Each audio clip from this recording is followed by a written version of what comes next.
क्या आप जानते हैं कि केवल एक शुक्रवार की रात शिव जी के प्रदोष व्रत को सुनने या निभाने से आपके जीवन के सारे दुख, भय और परेशानियां कम हो सकती हैं? यह कोई सामान्य कहानी नहीं है। यह उस शक्ति की कथा है जो श्रद्धा और भक्ति से जन्म लेती है और हर उस व्यक्ति को बदल सकती है जिसने इसे अपने हृदय से अपनाया। आज मैं आपको एक ऐसे युवक की कहानी सुनाने वाला हूं जिसने सिर्फ व्रत और भक्ति से अपनी जिंदगी के अंधेरों को दूर किया। पढ़िए और जानिए कि कैसे एक छोटा कदम आपके जीवन को पूरी तरह बदल सकता है। धन्य भानुनगर की गलियों में शुक्रवार की सुबह कुछ अलग ही ऊर्जा थी। हल्की धूप और पक्षियों की मधुर चहचहाहट के बीच नगर के लोग मंदिरों की ओर बढ़ रहे थे। सभी के चेहरे पर शांति और श्रद्धा की झलक थी। लेकिन उस नगर में एक परिवार था जो वर्षों से प्रदोष व्रत का पालन करता आया था और उसकी कहानी बाकी सभी से अलग थी। इस परिवार का सबसे युवा सदस्य रुद्र मात्र 12 साल का था। उसकी आंखों में अनसुलझी जिज्ञासा और हृदय में भगवान शिव के प्रति गहरी श्रद्धा थी। रुद्र ने कई बार देखा था कि उसके माता पिता शुक्रवार के व्रत को बड़ी श्रद्धा से निभाते हैं। वे उपवास रखते, मंदिर जाते और पूरी रात भजन करते। हर बार रुद्र ने यह महसूस किया कि व्रत के बाद घर में अद्भुत शांति और संतुलन छा जाता था। एक दिन रुद्र ने अपनी माँ से पूछा, माँ, क्या वाकई प्रदोष व्रत का इतना बड़ा असर होता है? क्या यह हमारे जीवन के दुख दूर कर सकता है? माँ ने मुस्कुराते हुए उत्तर दिया, बेटा, यह सिर्फ नियमों का पालन नहीं है, यह श्रद्धा और भक्ति का साधन है। जब कोई मन से और पूर्ण समर्पण के साथ व्रत करता है तो शिवजी उसके जीवन से हर दुख और भय को दूर कर देते हैं। इसे समझने के लिए मैं तुम्हें एक कहानी सुनाती हूँ जो समय की धारा में गूंजती रही है। रुद्र ने उत्सुकता से सिर हिलाया और माँ ने धीरे धीरे कहानी शुरू की। गांव के किनारे एक साधारण घर में रहने वाला युवक जिसका नाम अजय था, अपनी जिंदगी की कठिनाइयों से जूझ रहा था। उसके माता पिता का देहांत हो चुका था और वह अकेला था। गांव के लोग उसे केवल साधारण युवक के रूप में जानते थे, लेकिन अजय की आत्मा में एक अद्भुत निष्ठा और भक्ति छिपी हुई थी। एक दिन अजय ने सुना कि नगर में एक पंडित शुक्रवार के प्रदोष व्रत की महिमा बता रहे हैं। उसकी आंखों में उत्सुकता जागी। वह जानता था कि जीवन में परेशानियों का सामना करना उसके लिए रोजमर्रा का हिस्सा है, लेकिन उसने ठाना कि इस व्रत को वह पूर्ण श्रद्धा और भक्ति के साथ करेगा। उस शुक्रवार की रात अजय ने अपने घर को साफ किया, दीपक जलाए और शिव जी की प्रतिमा के सामने बैठ गया। उसने मन में कहा, हे भोलेनाथ, मैं आपसे केवल यही मांगता हूँ कि मेरे जीवन के अंधेरों को दूर कर दीजिए। मैं अपनी श्रद्धा और विश्वास से आपका मार्ग दिखाने के लिए तैयार हूँ। जैसे ही उसने मंत्रों का उच्चारण शुरू किया, उसके हृदय में एक अजीब सी शांति फैलने लगी। दीपक की लौ नहीं, बल्कि उसकी श्रद्धा का प्रकाश उसके चारों ओर फैल गया। पहली बार उसने महसूस किया कि भक्ति में शक्ति है और इस शक्ति का अनुभव केवल नियमों या कर्तव्यों से नहीं, बल्कि सच्ची श्रद्धा और समर्पण से मिलता है। अजय की आंखें बंद हो चुकी थीं और उसकी आत्मा मंत्रों के साथ जुड़ चुकी थी। धीरे धीरे वह महसूस करने लगा कि उसके चारों ओर एक अदृश्य शक्ति काम कर रही है। यह शक्ति केवल उसके हृदय में जागी थी, लेकिन उसका असर पूरी कमरे में फैल रहा था। उसे लगा जैसे कोई हल्की हवा उसके भीतर से निकलती जा रही हो और उसके मन का बोझ धीरे धीरे कम हो रहा हो। पहली बार उसने अपने जीवन में यह अनुभव किया कि भक्ति मात्र शब्दों का उच्चारण नहीं होती, बल्कि यह जीवन की कठोर वास्तविकताओं से लड़ने की क्षमता भी देती है। उस रात अजय ने ध्यान के माध्यम से अपने जीवन की हर दुखद घटना को देखा। उसने अपने माता पिता की याद में आंखों में उठती नमी को महसूस किया, अपने अकेलेपन की पीड़ा को समझा और उन अनकहे भय को देखा जो वर्षों से उसके मन में छिपे थे। लेकिन मंत्रों की शक्ति और उसकी अटूट श्रद्धा ने उन सभी को शांत कर दिया। जैसे जैसे उसने भगवान शिव की स्तुति की, उसे अनुभव हुआ कि जीवन के दुख केवल परिस्थितियों से नहीं, बल्कि हमारे दृष्टिकोण और हृदय की अशांति से आते हैं। अगली सुबह अजय ने महसूस किया कि उसका मन पहले की तुलना में हल्का और स्पष्ट हो गया है। गांव के अन्य लोग भी उसकी आंखों में बदलाव देख सकते थे। पहले जहां वह अक्सर चिंतित और उदास रहता था, अब उसके चेहरे पर शांति और आत्मविश्वास की झलक थी। उसे समझ में आने लगा कि केवल व्रत और भक्ति से ही नहीं, बल्कि लगातार ध्यान और आत्मनिरीक्षण से भी जीवन में संतुलन पाया जा सकता है। उसकी यह नई ऊर्जा गांव के अन्य युवकों को भी प्रेरित कर रही थी। समय के साथ अजय ने नियमित रूप से शुक्रवार के प्रदोष व्रत को निभाना शुरू किया। हर व्रत के बाद उसे ऐसा महसूस होता कि उसकी आत्मा और भी शुद्ध हो रही है। पहले जिन परेशानियों ने उसे हिला दिया था, अब वे उसकी आस्था के सामने बौनी लगने लगी। गांव में लोग अजय की बदलती ऊर्जा और सकारात्मकता को देखकर उसे सम्मान देने लगे। उसकी कहानी धीरे धीरे एक प्रेरक कथा बन गई, जिसे लोग घर घर में सुनाने लगे। एक दिन गांव में अकाल की स्थिति उत्पन्न हो गई। फसलें सूखने लगी और लोग हताश हो गए। अजय ने देखा कि गांव के लोग निराशा और डर से भर गए हैं।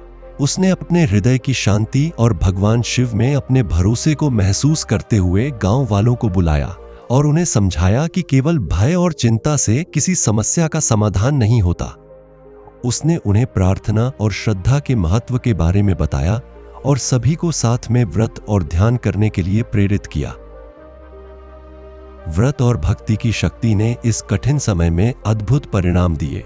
जैसे जैसे लोग पूरी श्रद्धा और समर्पण के साथ मंत्रों का उच्चारण कर रहे थे, वातावरण में एक हल्का लेकिन स्पष्ट बदलाव महसूस होने लगा। सूखी जमीन पर हल्की वर्षा होने लगी और लोगों के मन में आशा और विश्वास की लौ जल गई। अजय ने देखा कि केवल एक व्यक्ति की भक्ति और सही मार्गदर्शन से पूरे गांव की परिस्थितियां बदल सकती हैं। समय बीतता गया और अजय की भक्ति और भी गहरी होती गई। उसने देखा कि जीवन की असफलताएं, संबंधों की समस्याएं और आंतरिक भय धीरे धीरे कम हो गए। अब उसके जीवन में स्थिरता, शांति और संतोष था। उसने समझा कि यह परिवर्तन केवल व्रत और भक्ति की शक्ति से संभव हुआ था, जिसने उसे न केवल बाहरी समस्याओं का सामना करना सिखाया, बल्कि अंदर से भी उसे मजबूत और अविचल बनाया। अजय की यह यात्रा केवल व्यक्तिगत सुधार तक सीमित नहीं रही। उसके अनुभव और उसकी कहानी गांव के बच्चों, युवकों और बुजुर्गों के लिए प्रेरणा बन गई। लोगों ने देखा कि केवल नियमों का पालन करना ही नहीं, बल्कि हृदय की सच्ची श्रद्धा और आत्मसमर्पण जीवन के दुखों को कम करने और सकारात्मक परिवर्तन लाने की असली कुंजी है। प्रत्येक शुक्रवार जब अजय और गांव के लोग व्रत करते, तो यह प्रतीक बन गया कि भक्ति और समर्पण की शक्ति कितनी महान होती है। गांव में धीरे धीरे यह बात फैलने लगी कि अजय के साथ कुछ असाधारण घट रहा है। लोग उसके पास अपने मन के बोझ लेकर आने लगे। कोई अपने बिगड़ते रिश्तों की पीड़ा सुनाता, तो कोई आर्थिक तंगी की कहानी। अजय हर किसी को एक ही उत्तर नहीं देता था, बल्कि हर व्यक्ति की स्थिति को समझकर धैर्य और विश्वास के साथ बात करता। वह अब उपदेश नहीं देता था, बल्कि अपने अनुभव साझा करता था। और शायद यही कारण था कि उसकी बातों में सच्चाई की गूंज सुनाई देती थी। लोग महसूस करने लगे थे कि यह युवक केवल शब्द नहीं बोलता, बल्कि जिस मार्ग पर चलने की सलाह देता है, उस पर स्वयं भी पूरे मन से चला है। इसी दौरान अजय के जीवन में एक ऐसी परीक्षा आई, जिसने उसकी आस्था को भीतर तक झकझोर दिया। अचानक उसकी छोटी सी जीविका समाप्त हो गई, जिस पर उसका जीवन निर्भर था। जिन लोगों ने कभी उसकी सराहना की थी, वही अब शंका की दृष्टि से देखने लगे।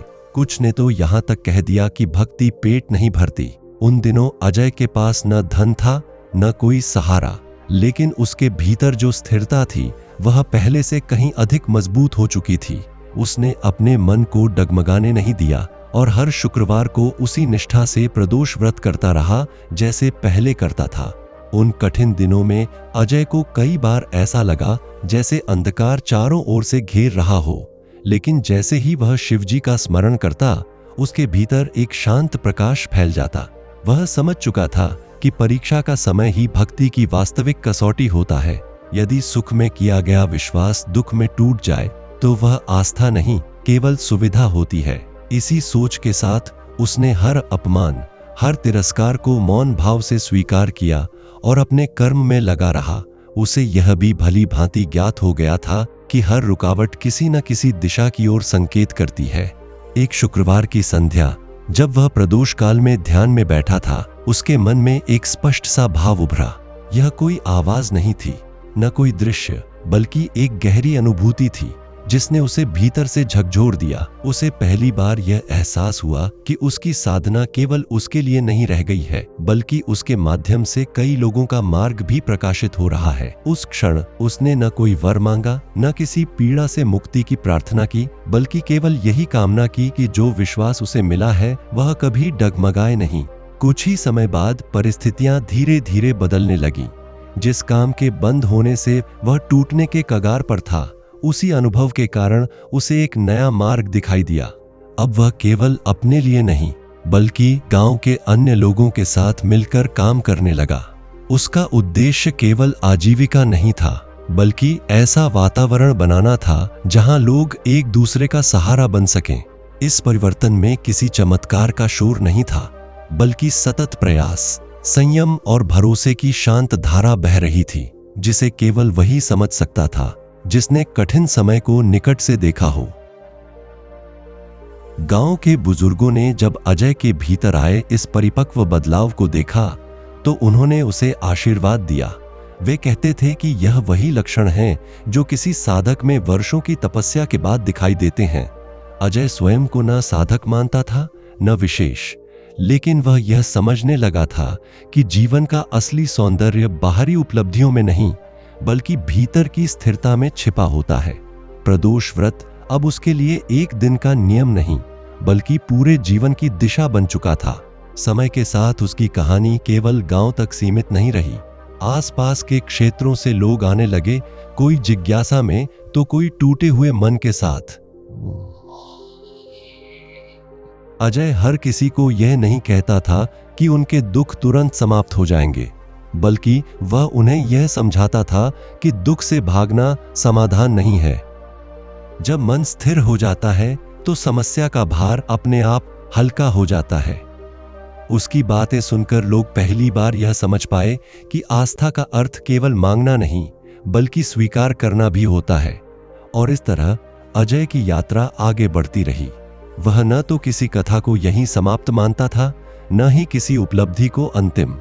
हर शुक्रवार प्रदोष काल में जब दीप जलता और वातावरण शांत होता, तब उसे यह एहसास होता कि जीवन स्वयं एक निरंतर चलने वाली साधना है। जो व्यक्ति श्रद्धा, धैर्य और विश्वास के साथ इस मार्ग पर चलता है, उसके लिए दुख स्थायी नहीं रह सकते। अजय जानता था कि उसकी कहानी अभी पूरी नहीं हुई है, क्योंकि जब तक जीवन है तब तक सीखने और निखरने की संभावना बनी रहती है। समय ने करवट बदली और अजय के जीवन में एक ऐसा प्रसंग आया जिसने उसकी अब तक की समझ को और व्यापक बना दिया। एक दिन पास के नगर से आए कुछ लोग उसके पास रुके। उनके चेहरे पर उत्सुकता थी, लेकिन आंखों में संदेह भी छिपा हुआ था। उन्होंने अजय से सीधे प्रश्न किए, क्या सचमुच व्रत और श्रद्धा से जीवन बदल सकता है? क्या यह सब केवल मन का भ्रम नहीं, और क्या कठिनाइयों से बाहर निकलने का यही मार्ग है? अजय ने उनके प्रश्नों को टालने का प्रयास नहीं किया, न ही स्वयं को सिद्ध करने की कोई जल्दबाजी दिखाई। उसने केवल इतना कहा कि वह किसी को विश्वास दिलाने नहीं आया, बल्कि जिसने स्वयं टूटकर, थककर, हार मानने की स्थिति देखी हो, वही भीतर उठने वाली शक्ति का अर्थ समझ सकता है। उसके शब्दों में न तो चुनौती थी, न आग्रह, केवल अनुभव से उपजा हुआ ठहराव था, जिसने सुनने वालों को चुप कर दिया। इन्हीं दिनों गांव में एक ऐसा व्यक्ति आया जो वर्षों से अपार धन और प्रतिष्ठा के बावजूद भीतर से खाली हो चुका था। उसका जीवन बाहर से सफल दिखता था, लेकिन भीतर एक अजीब सी अशांति उसे चैन से सोने नहीं देती थी। उसने कई उपाय किए, अनेक स्थानों पर भटका, पर कहीं मन को स्थिरता नहीं मिली। जब उसने अजय के बारे में सुना तो केवल जिज्ञासा के कारण उससे मिलने आया। अजय ने उसकी बात सुनी, उसकी आंखों में छिपी थकान को पहचाना और बिना किसी प्रश्न के उसे प्रदोष व्रत की संध्या में साथ बैठने का आग्रह किया। उस व्यक्ति ने पहली बार महसूस किया कि शांति कोई दी जाने वाली वस्तु नहीं, बल्कि स्वयं के भीतर जागृत होने वाली स्थिति है। उस रात वातावरण में कोई चमत्कारिक दृश्य नहीं हुआ, न कोई अलौकिक घटना घटित हुई, लेकिन जो घटा वह कहीं अधिक गहरा था। उस व्यक्ति के भीतर वर्षों से जमा हुआ तनाव धीरे धीरे पिघलने लगा। अजय ने न तो कोई विशेष विधि बताई, न कोई कठिन साधना, केवल मन को वर्तमान क्षण में टिकाए रखने का आग्रह किया। यही सरलता उस व्यक्ति के लिए सबसे कठिन थी, क्योंकि उसने जीवन भर बाहर ही बाहर समाधान खोजा था। उस रात के बाद उसने पहली बार यह स्वीकार किया कि असली संकट परिस्थितियों का नहीं, बल्कि भीतर के असंतुलन का होता है। अजय स्वयं भी इस अनुभव से भीतर तक प्रभावित हुआ। उसे लगा कि उसकी यात्रा अब केवल व्यक्तिगत साधना तक सीमित नहीं रह गई है।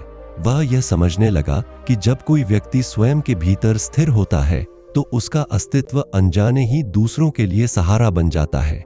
यह कोई भूमिका नहीं थी जिसे उसने चुना हो, बल्कि जीवन ने उसे इस स्थान तक धीरे धीरे पहुंचाया था। प्रदोष व्रत अब उसके लिए केवल श्रद्धा का विषय नहीं रहा, बल्कि एक ऐसा माध्यम बन गया था जिसके द्वारा वह जीवन की गहराई को रोज समझता जा रहा था। लेकिन हर प्रकाश के साथ एक छाया भी चलती है। जैसे जैसे अजय की पहचान बढ़ी, वैसे वैसे कुछ लोगों के भीतर ईर्ष्या और असुरक्षा भी जन्म लेने लगी।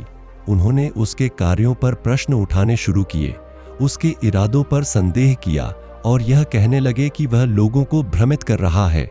यह वही समय था जब अजय के सामने सबसे कठिन चुनौती आई। बिना प्रतिक्रिया दिए, बिना सफाई दिए अपने मार्ग पर शांत रहना।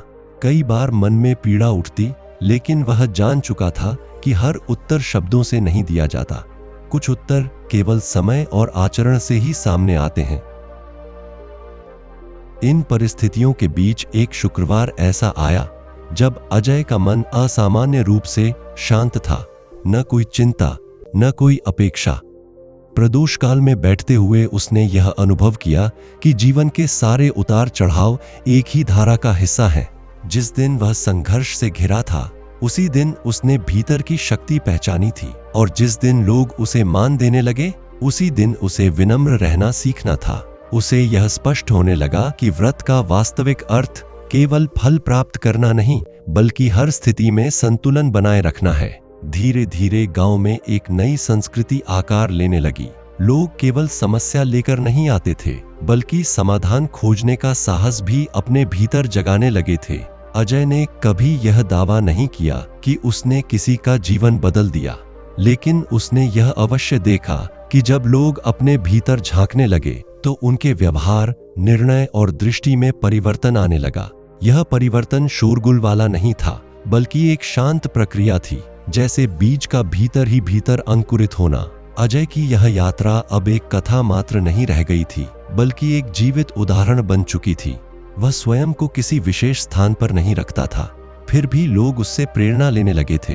हर शुक्रवार की संध्या जब दीपक की लौ स्थिर होकर जलती, तब उसे यह अनुभूति होती कि जीवन में दुखों का अंत किसी एक क्षण में नहीं होता, बल्कि समझ के विस्तार के साथ साथ वे अपने आप क्षीण होने लगते हैं। अजय जानता था कि आगे और भी परीक्षाएं आएंगी, नए प्रश्न उठेंगे, लेकिन अब वह उनसे भयभीत नहीं था, क्योंकि उसने भीतर उस आधार को पा लिया था जो किसी भी तूफान में उसे गिरने नहीं देगा।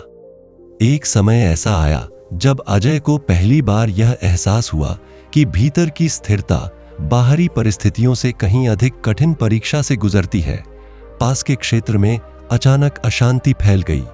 लोगों के बीच मतभेद बढ़ने लगे और छोटी छोटी बातों पर टकराव होने लगा। कई लोग अजय के पास आए। उनसे अपेक्षा थी कि वह कोई समाधान बताए, कोई मार्गदर्शन दे, कोई ऐसा उपाय बताए जिससे सब कुछ तुरंत ठीक हो जाए। अजय ने सबकी बातें सुनी, लेकिन उसने जल्दबाजी में कोई निष्कर्ष नहीं दिया। वह जान चुका था कि जब मन व्याकुल हो, तब दिया गया कोई भी निर्णय अधूरा होता है। उसने लोगों से केवल इतना कहा कि पहले भीतर की आग को शांत करना आवश्यक है, क्योंकि अशांत मन से निकला कोई भी कदम समस्या को और गहरा कर देता है। इन घटनाओं ने अजय को भीतर से और अधिक सजग बना दिया। वह अब केवल सुनने वाला नहीं रहा, बल्कि हर शब्द के पीछे छिपे भाव को समझने लगा। उसे यह दिखने लगा कि अधिकांश संघर्ष विचारों के टकराव से नहीं, बल्कि अहंग के टकराव से जन्म लेते हैं। जब वह प्रदोष काल में ध्यान में बैठता, तब उसके सामने बार बार यही प्रश्न उभरता कि क्या मनुष्य वास्तव में शांति चाहता है या केवल अपने दृष्टिकोण की जीत। इन विचारों के साथ उसकी साधना और भी सूक्ष्म होती गई। अब वह केवल अपने जीवन की नहीं, बल्कि मानवीय स्वभाव की गहराइयों को भी समझने लगा था। इसी बीच एक ऐसी घटना घटी जिसने पूरे गांव को झकझोर कर रख दिया। एक परिवार जो वर्षों से आपसी विवादों में उलझा हुआ था, अचानक बिखरने की कगार पर आ गया। मामला इतना बढ़ गया कि बात हिंसा तक पहुंचने लगी। लोगों ने अजय को बीच में आने के लिए कहा। यह पहली बार था जब उससे केवल सलाह नहीं, बल्कि हस्तक्षेप की अपेक्षा की जा रही थी। अजय ने स्थिति को देखा, दोनों पक्षों की पीड़ा को समझा और बिना किसी पक्ष का समर्थन किए केवल यह कहा कि वे एक संध्या उसके साथ शांति से बैठें। उस बैठक में कोई तर्क नहीं हुआ, कोई आरोप नहीं लगे, केवल मौन था। उसी मौन में लोगों ने पहली बार अपने ही शब्दों की कठोरता को महसूस किया। उस संध्या के बाद स्थिति धीरे धीरे बदलने लगी। कोई चमत्कार नहीं हुआ, लेकिन मनों में जमी कठोरता पिघलने लगी। अजय ने समझा कि कभी कभी समाधान शब्दों में नहीं, बल्कि उपस्थित रहने में होता है। वह स्वयं भी इस अनुभव से बदला हुआ था। उसे यह बोध हुआ कि प्रदोष व्रत का प्रभाव केवल व्यक्ति के भीतर सीमित नहीं रहता, बल्कि वह उसके व्यवहार, दृष्टि और निर्णयों में स्वतः झलकने लगता है। यही वह क्षण था जब उसने भीतर ही भीतर यह स्वीकार किया कि उसकी साधना अब केवल व्यक्तिगत मुक्ति का मार्ग नहीं रही। जैसे जैसे समय आगे बढ़ा, अजय के भीतर एक नई संवेदनशीलता जन्म लेने लगी। वह अब लोगों की पीड़ा को अपने ऊपर नहीं लेने लगा था, बल्कि उसे समझकर, स्वीकार करके उसे सही दिशा में प्रवाहित करना सीख गया था। पहले जहां वह दूसरों के दुख से भीतर तक व्यथित हो जाता था, अब वह संतुलन बनाए रखते हुए सहानुभूति रख पाता था। उसे यह स्पष्ट होने लगा कि करुणा और सहानुभूति में अंतर है। एक में स्वयं टूटना पड़ता है, दूसरे में स्वयं स्थिर रहकर सहारा बनना होता है। इन सब के बीच एक और परीक्षा उसके सामने आई, जब उसे नगर से एक प्रस्ताव मिला। कुछ लोग चाहते थे कि वह अपने अनुभवों को सार्वजनिक रूप से प्रस्तुत करे, सभाओं में बोले, लोगों को मार्ग दिखाए। यह प्रस्ताव आकर्षक भी था और चुनौतीपूर्ण भी। अजय ने इस पर तुरंत कोई उत्तर नहीं दिया। उसने कई शुक्रवारों तक इस विषय पर मनन किया। उसे यह भय नहीं था कि वह असफल होगा, बल्कि यह चिंता थी कि कहीं उसकी साधना बाहरी पहचान में न उलझ जाए।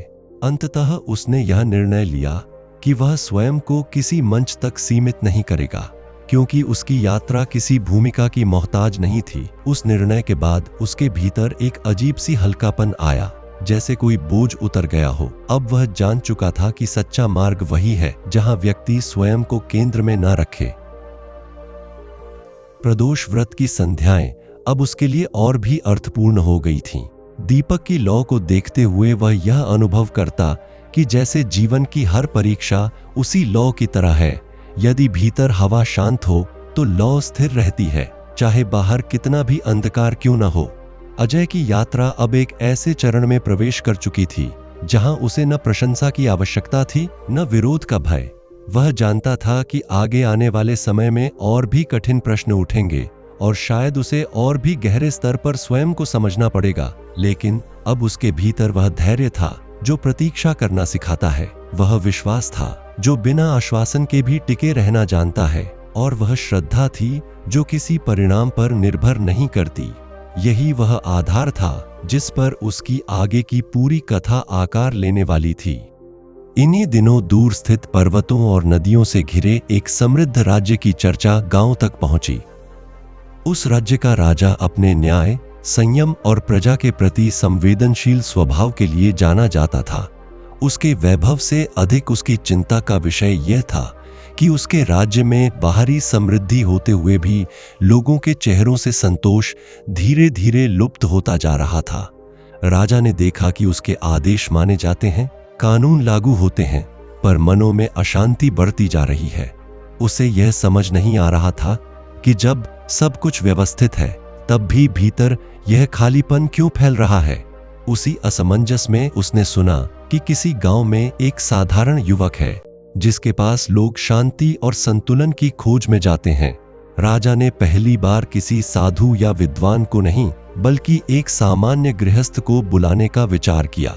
उसने अजय को दरबार में आने का संदेश भेजा, पर किसी आदेश की तरह नहीं बल्कि एक जिज्ञासु मनुष्य की विनम्र प्रार्थना की तरह। जब यह संदेश अजय तक पहुंचा तो उसके भीतर कोई उत्साह या भय नहीं उठा। उसने इसे जीवन की एक और परिस्थिति की तरह स्वीकार किया। कुछ दिनों बाद वह उस राज्य की ओर चला, न किसी अपेक्षा के साथ, न किसी उद्देश्य को सिद्ध करने के लिए।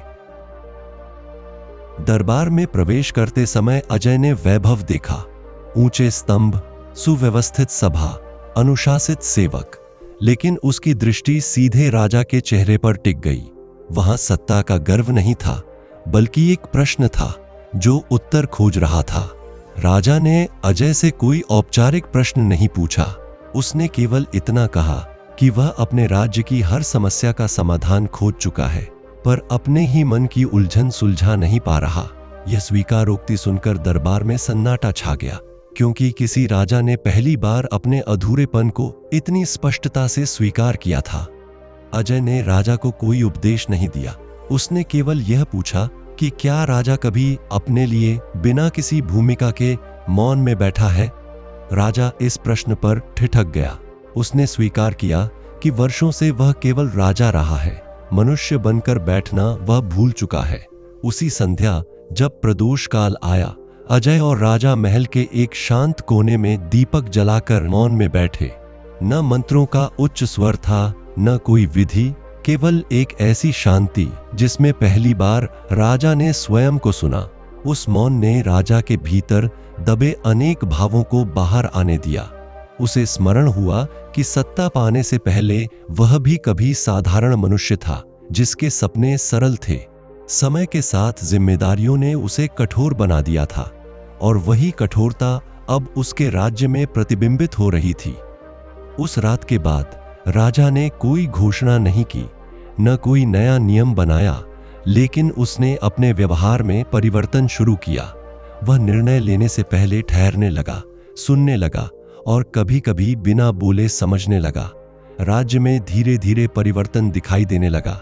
प्रशासन वही था, नियम वही थे, लेकिन उनका संचालन मानवीय हो गया। राजा अब केवल न्याय नहीं करता था, बल्कि न्याय के पीछे छिपे कारणों को भी समझने का प्रयास करता था। उसने दरबार में आने वालों को केवल दंड या पुरस्कार नहीं दिया, बल्कि कई बार उन्हें स्वयं से प्रश्न करने का अवसर दिया। यह बदलाव किसी आदेश से नहीं, बल्कि राजा के भीतर आए संतुलन से उत्पन्न हुआ था। अजय कुछ समय बाद गांव लौट आया, बिना किसी सम्मान या उपाधि के। राजा ने उसे रोकने का प्रयास नहीं किया, क्योंकि वह समझ चुका था कि जिसने उसे भीतर का मार्ग दिखाया है, वह किसी स्थान पर बांधा नहीं जा सकता। राजा ने केवल इतना कहा कि जिस शांति की खोज वह सिंहासन पर बैठकर नहीं कर पाया, वह उसे मौन में बैठकर मिली। यह अनुभव उसके लिए किसी विजय से कम नहीं था।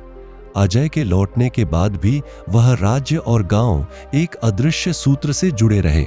राजा हर शुक्रवार को प्रदोष काल में कुछ समय अकेले बैठने लगा। वह जान गया था कि राज्य चलाने से पहले स्वयं को संभालना आवश्यक है। उधर अजय ने यह अनुभव किया कि चाहे व्यक्ति राजा हो या साधारण जन, भीतर की अशांति सबको समान रूप से घेरती है और उसका समाधान भी सभी के लिए एक सा ही होता है: श्रद्धा, धैर्य और आत्मनिरीक्षण। इस प्रकार अजय और उस राजा की कथाएं अलग अलग होते हुए भी एक ही सत्य की ओर संकेत करने लगी। जीवन की पीड़ाएं पद, धन या स्थिति देखकर नहीं आती, और शांति भी किसी विशेष अधिकार की वस्तु नहीं होती।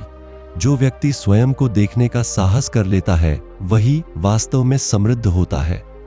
अजय जानता था कि आगे और भी यात्राएं उसका इंतजार कर रही हैं, और शायद और भी ऐसे लोग जिनकी कहानी उसकी कहानी से जुड़ जाएगी। लेकिन अब उसे किसी मोड़ से भय नहीं था, क्योंकि उसने देख लिया था कि जब श्रद्धा मार्ग बन जाती है, तब हर राह अंततः प्रकाश की ओर ही जाती है। राजा और अजय के बीच बना वह मौन सूत्र समय के साथ और गहरा होता गया।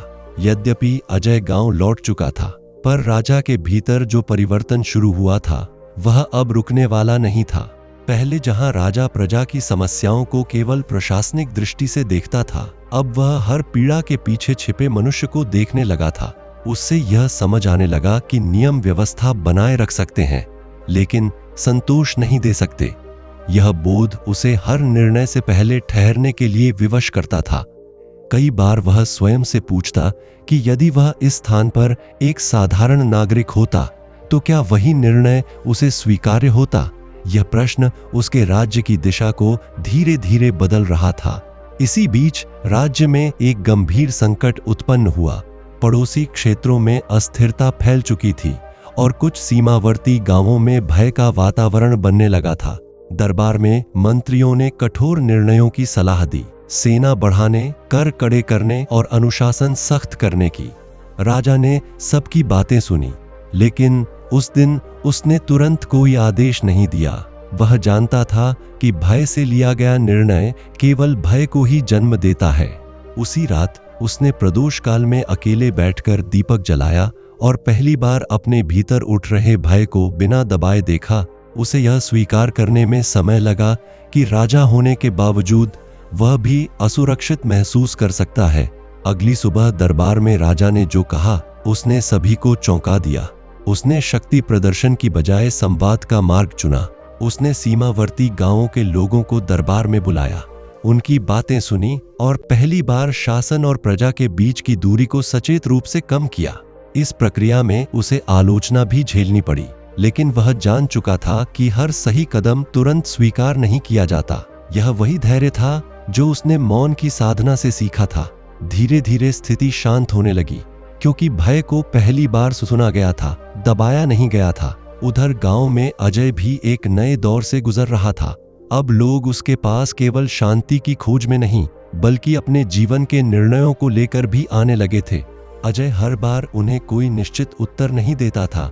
वह प्रश्नों को उनके पास ही छोड़ देता ताकि वे स्वयं उत्तर खोज सकें। कुछ लोगों को यह तरीका कठिन लगता क्योंकि वे निर्देश चाहते थे, स्वतंत्रता नहीं।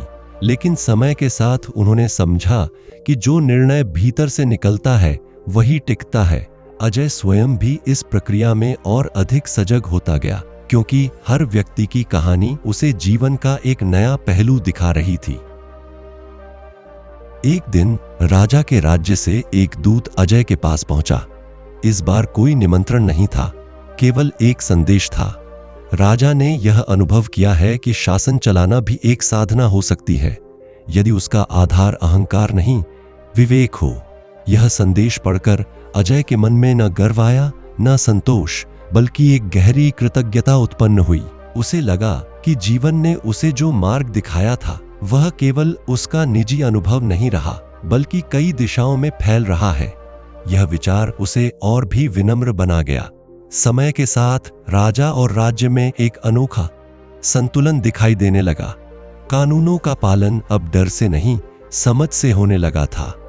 लोग पहली बार यह महसूस कर रहे थे कि सत्ता उनसे ऊपर नहीं, बल्कि उनके साथ खड़ी है। राजा जानता था कि यह स्थिति स्थायी नहीं होती, इसे हर दिन नए सिरे से जीना पड़ता है। इसलिए उसने अपने लिए एक नियम बना लिया। हर शुक्रवार प्रदोष काल में, चाहे परिस्थिति कैसी भी हो, वह कुछ समय मौन में बैठेगा। यह मौन उसके लिए स्मरण था कि सत्ता का केंद्र बाहर नहीं, भीतर होता है। अजय की यात्रा भी अब और व्यापक हो चुकी थी। वह समझने लगा था कि जीवन में दुख पूरी तरह समाप्त नहीं होते, बल्कि उनका स्वरूप बदलता है। पहले जो पीड़ा असहाय बना देती थी, अब वही पीड़ा समझ का माध्यम बन जाती थी। वह लोगों से यह कहने लगा कि श्रद्धा किसी समस्या को मिटाने का वादा नहीं करती, बल्कि समस्या के बीच खड़े रहने की शक्ति देती है। यह विचार कई लोगों के लिए नया था, क्योंकि वे वर्षों से समाधान को पलायन में खोजते आए थे। इस प्रकार राजा और अजय दोनों अपनी अपनी जगह पर रहते हुए भी एक ही सत्य को जी रहे थे। एक सिंहासन पर बैठकर, दूसरा साधारण भूमि पर चलते हुए। दोनों ने यह जाना कि जीवन की वास्तविक समृद्धि बाहरी नियंत्रण में नहीं बल्कि भीतर की स्पष्टता में होती है। अजय को यह भी अनुभव हो गया था कि उसकी कथा अभी पूर्ण नहीं हुई है। आगे और भी लोग, और भी परिस्थितियां, और भी परीक्षाएं उसका इंतजार कर रही हैं। लेकिन अब उसे किसी मोड़ से भय नहीं था, क्योंकि उसने देख लिया था कि जब श्रद्धा, विवेक और आत्मनिरीक्षण साथ चलते हैं तब जीवन की सबसे कठिन राह भी धीरे धीरे अर्थपूर्ण बन जाती है। समय के साथ राजा के भीतर जन्मा यह संतुलन केवल शासन तक सीमित नहीं रहा, बल्कि उसके निजी जीवन में भी उतरने लगा। जो राजा वर्षों से रात को अधूरी नींद में करवटें बदलता था, वह अब मौन में बैठकर अपने ही विचारों को शांत होते देख पाता था। उसे पहली बार यह अनुभव हुआ कि निर्णय लेने की थकान केवल जिम्मेदारियों से नहीं बल्कि भीतर के संघर्ष से पैदा होती है। जैसे जैसे वह अपने भीतर की उलझनों को पहचानने लगा, वैसे वैसे उसके निर्णय सरल होते गए। उसने समझ लिया कि हर समस्या का समाधान तत्काल नहीं होता। कुछ समाधान समय के साथ स्वयं आकार लेते हैं, बशर्ते उन्हें भय से नहीं, धैर्य से जिया जाए। यह समझ उसके शासन की सबसे बड़ी उपलब्धि बन गई, भले ही उसका कोई लेखा जोखा इतिहास में दर्ज न हो। इसी बीच राज्य में एक और चुनौती आई, जो बाहरी नहीं बल्कि आंतरिक थी। कुछ उच्च पदों पर बैठे लोग इस परिवर्तन से असहज होने लगे थे। उन्हें लगने लगा कि राजा का यह मौन और संवाद का मार्ग उनकी वर्षों पुरानी शक्ति संरचनाओं को कमजोर कर रहा है। उन्होंने यह कहना शुरू किया कि राजा अब पहले जैसा कठोर नहीं रहा और यह नरमी राज्य को कमजोर बना देगी। राजा ने उनकी बातों को सुना, पर प्रतिक्रिया नहीं दी। वह जान चुका था कि हर विरोध का उत्तर तर्क से नहीं, स्थिरता से दिया जाता है। उसने अपने आचरण को बदला नहीं, क्योंकि अब उसके लिए सही और लोकप्रिय में अंतर स्पष्ट हो चुका था। यह वह परीक्षा थी जिसमें बाहरी युद्ध नहीं बल्कि भीतर की स्पष्टता की आवश्यकता होती है। गांव में अजय भी एक गहन दौर से गुजर रहा था। अब उसके पास आने वाले लोग संख्या में कम पर गहराई में अधिक हो गए थे। वे लोग थे जो उत्तर नहीं, समझ की तलाश में आते थे। अजय ने महसूस किया कि अब उसे बोलने की आवश्यकता और भी कम होती जा रही है। कई बार लोग घंटों उसके पास बैठते और वह केवल उनकी उपस्थिति में स्थिर रहता। उसी मौन में कई लोगों को अपने प्रश्नों के उत्तर मिल जाते। अजय समझ गया था कि हर यात्रा का एक चरण ऐसा होता है जहां मार्गदर्शन शब्दों से नहीं, अस्तित्व से दिया जाता है। यह अनुभव उसे भीतर से और अधिक शांत करता गया, क्योंकि अब उसे कुछ सिद्ध नहीं करना था। एक दिन राजा ने अपने जीवन का सबसे महत्वपूर्ण निर्णय लिया। उसने दरबार में यह घोषणा नहीं की, बल्कि अपने आचरण से यह स्पष्ट कर दिया कि वह सत्ता को पकड़कर नहीं, संभाल कर चलाएगा। उसने कुछ अधिकार नीचे के स्तरों पर सौंप दिए, ताकि निर्णय केवल एक स्थान पर केंद्रित न रहें। यह निर्णय आसान नहीं था, क्योंकि इससे उसकी शक्ति कम नहीं, बल्कि उसका स्वरूप बदल रहा था।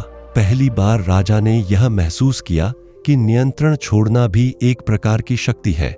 इस बदलाव से राज्य में एक नई जिम्मेदारी की भावना जन्म लेने लगी, जहां लोग आदेश मानने से अधिक समझ के साथ कार्य करने लगे। अजय को जब यह सब ज्ञात हुआ तो उसके भीतर एक गहरा मौन उतर आया। उसे लगा कि जीवन ने उसे जिस मार्ग पर चलाया था, उसका उद्देश्य अब धीरे धीरे स्पष्ट हो रहा है। उसने यह भी समझ लिया कि हर व्यक्ति की भूमिका अलग होती है, पर सत्य एक ही होता है। राजा का मार्ग सिंहासन से होकर जाता था और उसका मार्ग साधारण भूमि से, लेकिन दोनों का लक्ष्य भीतर की स्थिरता ही था। अजय ने अब स्वयं को भी उस बिंदु पर पाया जहां उसे आगे बढ़ने से पहले ठहरने की आवश्यकता थी। उसने यह स्वीकार किया कि हर यात्रा का एक समय ऐसा आता है जब आगे का रास्ता भी मौन में ही दिखता है। कुछ वर्षों बाद राजा वृद्ध हो चला था। उसका शरीर थक गया था, पर मन पहले से अधिक स्पष्ट था। उसने अपने उत्तराधिकारी को शासन सौंपते समय केवल नियम नहीं बल्कि एक दृष्टि दी। उसने कहा कि राज्य चलाना लोगों को नियंत्रित करने का नहीं बल्कि स्वयं को संतुलित रखने का अभ्यास है। यह वाक्य किसी शिलालेख पर नहीं लिखा गया, लेकिन जिसने भी उसे सुना उसके भीतर कुछ बदल गया।